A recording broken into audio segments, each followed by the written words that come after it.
Good evening, everyone. Thank you so much. I will try to balance the echoing here. I'm going to stand away from the podium. First of all, my first Sugla meeting I ever had, we went to breakfast, and I had planned to buy breakfast. She had planned to buy breakfast, and I forgot my wallet. And as I was leaving, she paid, and she hands me $40 in cash and says, just in case you're buying somebody lunch today. So that's my Sugla story. Thank you so much. And many of you, I've had a chance to mix and mingle with so many of you before we got started today. And so many of you have played a role in who I am and where I am today. I also want to thank my wife, who's in the back, and my beautiful children and my family. I'm blessed to lead Phoenix Union with incredible leaders. Our board member, Stephanie Parr, is here today. And also, in the video, you had a chance to meet Zara. And Zara's here in the front row with me. And the future is bright if we invest appropriately in our children, which is actually what I want to talk about tonight. That I think that Arizona has and can have a really bright future, but I want to talk candidly about who we are and who our children are and what it's going to take for us to get where we all want us to be in the future. Arizona, as you know, is home to nearly 7 million people, and in that, we serve 1.1 million school children. If you consider birth through 5, we have 1.5 million children in Arizona, and children are our future. I learned a while ago that there's a tribe in Africa called the Maasai tribe. And many of you probably know this story, but the Maasai have a common greeting. In America, we have common greetings: good morning, welcome, buenos dias, bienvenidos. But in the Maasai tribe, there's one greeting, and it's simple and it's profound. And that greeting is, how are you, followed by, and how are the children? And it's not your children, it's not my children, it's not their children, it's how are the children. And the only acceptable answer in Maasai is the children are well. And they say that and they know that because the moment that the children aren't well, the future becomes uncertain. And tonight I want to talk about the fact that today, candidly, our children aren't well. We serve 1.1 million school children, as I shared, and this is a generation of children that experience more self-doubt, depression, anxiety, isolation, self-harm than any generation of youth in recorded history. And the gaps are getting wider today, not shorter. The achievement gaps, the resource gaps, the opportunity gaps. And in Arizona, the poverty statistics are staggering, as you heard Kimber say.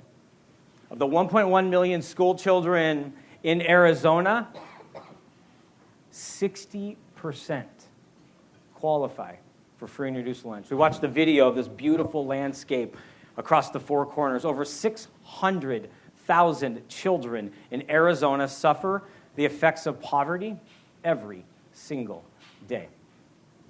And I'm blessed to serve as superintendent of Phoenix Union and be responsible for the high schools and the high schoolers of the 5th largest city in our nation. But I'm also blessed to do that in partnership with 13 elementary school districts and over 100 charter schools. And all told, there are 150,000 students in Phoenix proper. The free and reduced lunch rate in the 5th largest city in America is almost 90%. And you can fact check that. I spent a few years as the principal of a middle school at the intersection of 43rd Avenue and Camelback. The free and reduced lunch rate, 99%, and I never met that one. I then moved to Camelback High School. I spent 5 years as the principal of Camelback, just south of the Biltmore, 24th Street, and Camelback, and certainly poverty rates have to be dramatically different in that community. Over 80%. If our children are our future, we have to think about investing differently in our future. 1.1 million children, we have to view those children as an investment in our future. Every single one of the 1.1 is an asset that will someday drive our economy or drain our economy. And you heard me earlier in the video talk about the quote from Frederick Douglass that it's easier to build strong children than it is to repair broken men. And yet we live in a state today that is content spending and investing less than $10,000 per child in spending over $40,000 per year per prisoner. Reina's going to be recognized earlier today, and someone that we have in common is an incredible young man named Rodrigo Dorador, who was born in Tijuana, Mexico, moved to the Roosevelt School District when he was in third grade. I was his fifth grade teacher, and Rodrigo was bright and capable like all 1.1 million children in Arizona, and our community invested heavily in Rodrigo. Watched him grow and flourish, made sure he had the right resources and opportunity. Today, Rodrigo has a bachelor's degree from Santa Clara and a master's degree from Harvard. And I contrast that with last Saturday, I spent the day with one of Rodrigo's classmates. And I met with him in Winslow, Arizona. And I can assure you we were not standing on the corner next to a flatbed truck. Instead, we were standing next to a splintered picnic table underneath layers of barbed wire fence inside of the Winslow State Prison. And I ask myself all the time, last Saturday, today, how would his life be different? How would our children's life be different? How would Arizona be radically different if we invested in ways that we did in Rodrigo and in all children? And I often ask myself, too, why are we still here? If we know these are the facts, although there are some people that don't know these are the facts. If we know these are the facts, why do we still continue to make these decisions? And I think it boils down to two fundamental questions that we continue to get wrong, but we have to get right. Number one, do we believe collectively that all children have the potential to be successful, regardless of race, ethnicity, gender, zip code, socioeconomic status, home language, country of origin? Do we actually believe that all children with the right resources can be successful? And number two, do we believe they deserve it? Do we believe that they deserve an equal chance at the future?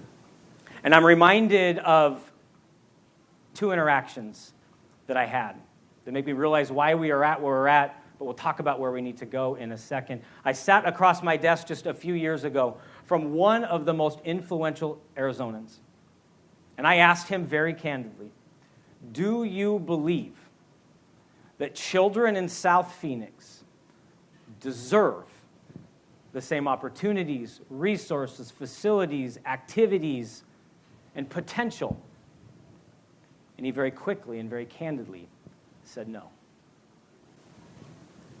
I'm in my 8th year as superintendent of Phoenix Union. That also means I'm in my 8th year as a registered lobbyist. One of the good ones, I promise. And a part of being a lobbyist, we have lobbying strategy. And part of that is that we invite legislators and policymakers and decision makers to come tour Phoenix Union schools, to meet our children, to talk about the future of education and what that means for policy.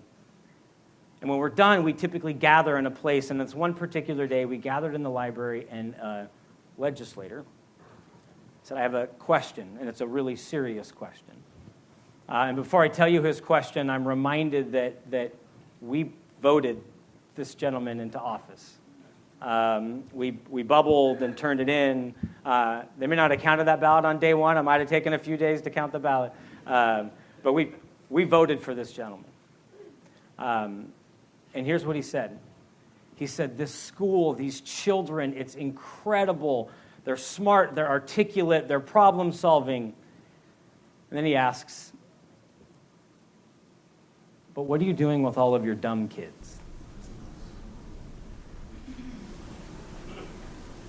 When I go back to, do we believe all children deserve, we believe all children can, I'm often reminded that in strange ways we got it right 250 years ago on paper, but we don't have it in practice today. We wrote 250 years ago, we hold these truths to be self-evident, that all men, meaning all women, meaning all children, are created equal, and that we are endowed by our Creator certain inalienable rights, that among these are life, liberty, and the pursuit of happiness. We wrote on paper that all kids should have an equal chance and have the same potential, yet today we continue to get it wrong in Arizona.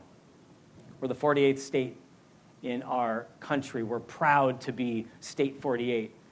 We're also 48th in funding of our children. We can't tonight solve education in this room. I wish we could, and I have ideas. We could certainly talk about that later. But I do want to end by just sharing 3 perspectives that I think are important, and I want to end with a leadership lesson. Number 1, we do have to believe that talent and potential are equally distributed. It's that resources and opportunity are not. We have to believe that the beautiful young girl born in a South Phoenix hospital tonight while we were here has the same innate ability as the beautiful girl born right here in Paradise Valley. And that it's the way in which we invest in her that will determine her future. Talent is equally distributed. Second, we have to understand that our systems and our structures are not funded that way. That in Arizona, and this is true in other places, but certainly in Arizona, our system is designed to ensure that kids that have more get more, and kids that have less get less. If you follow the money and the investment in our future, the kids that have more get more, the kids that have less get less. And here's the reality. That's backwards. Because the kids that have more actually need less from us as a society, and the kids that have less actually need more from us as a society. And let me make that clear of what that looks like and what that means. That to be competitive in school and in the marketplace today, every child needs access to the internet and a device. Well, guess what? Some children can afford that, and some can't. Every child to have a healthy, engaging, connected childhood and high school experience and life need access to arts and activities that help flourish them, and yet some kids can afford that, and some kids can't. And when I share stories like that, I often say and hear that those are luxuries. Well, I'll put it a different way. Every child in Arizona needs and deserves breakfast. And some kids can afford that, and hundreds of thousands of children in our state are hungry today. And every child in Arizona deserves housing. Some children will sleep in a house tonight, and thousands will sleep in the streets tonight in our own state. The kids that have more need less from us, and the kids that have less need more from us. That's a perspective we have to be willing to talk about in Arizona. And third, is I also think it's time for us to think about the educational system as a whole. Right now, Arizona has created this dog-eat-dog, winners and losers educational marketplace instead of an educational ecosystem where all children can thrive. We live in the state where we know how to do master plan communities, where do the parks go, where do the grocery stores go, where do the churches go, and yet we can't figure that out with schools. And the problem in a marketplace is that there's winners and losers. We pit districts versus charters versus vouchers versus homeschool versus private versus micro school. And that marketplace creates losers, and it's not schools that lose. It's children that lose. And I know competition can work. You heard a little bit today. We're winning in this marketplace in Phoenix Union. We are at our highest enrollment in 50 years. We have more schools than we've ever had in 130 years, and we just announced we have our best state-issued letter grades in our district history, more A's and B's than ever, no D's and F's, and yet, as much of a celebration as that is, in this market, if we're winning, someone else is losing. And we have to challenge ourselves to step back and think about how do we create an educational ecosystem where every child, including the four corners, and you saw in that Explorer, including the four corners and the tribal communities and the suburbs and in urban Arizona, where every single child has access to education and the resources to thrive. I'll end here tonight, and I want to end the same way that I ended when I had a chance to meet with some Valley leadership, actually the Catalyst program. I had a chance to be a speaker with the Catalyst program. And after I talked about education and the challenges of being an educational leader today, it's not easy to be an educator, think an educator. It's not easy to be a principal, think a principal. It's certainly not easy to be a superintendent, hug a superintendent. Kimber mentioned that the education's like the political battleground in our country. But after I spoke to the Valley Leadership Group, at the very end, someone said, hey, leave us with a leadership lesson, just a perspective that you want to share with us. And I'm going to share the exact same thing I shared that night that I think really puts us in perspective today. What I shared with them is that in the Old Testament, there is a gentleman by the name of Nehemiah. And Nehemiah was the cupbearer to the king. And if you know anything about historically the cupbearers, for hundreds and thousands of years, the only way to kill the king was to poison his cup. And so to be the cupbearer, you were of great integrity and loyalty and honesty. And Nehemiah felt a call to go serve his community. And his call is he wanted to go back and rebuild the walls of Jerusalem. And he went to the king and got permission to do just that. And as he started to gain progress and make progress on his call, then came the opposition. And then came the attacks. And then came the doubt. And Nehemiah was faced with a great contradiction and a great dilemma. Should he stop and fight the challenges of today, stop and grapple with the fights and the attacks and the fear that exists today? Or should he ignore and start to build the wall and continue to build for the future? And he was one of the first leaders in recorded history that understood how important and is, not or. We live in a society of or. You are a Democrat or a Republican. You're conservative or you are progressive. Your charter or your district. You regulate, you deregulate. And that's not how we should live. That we should live in a world of and, where we can seek middle and challenge both sides and come to the right answer. And Nehemiah, there's this incredible line, the scripture, where he talks about he decided that he was going to do both, where he would put a sword in one hand and build with the other hand. Right? Put a sword in one hand and a hammer in the other hand.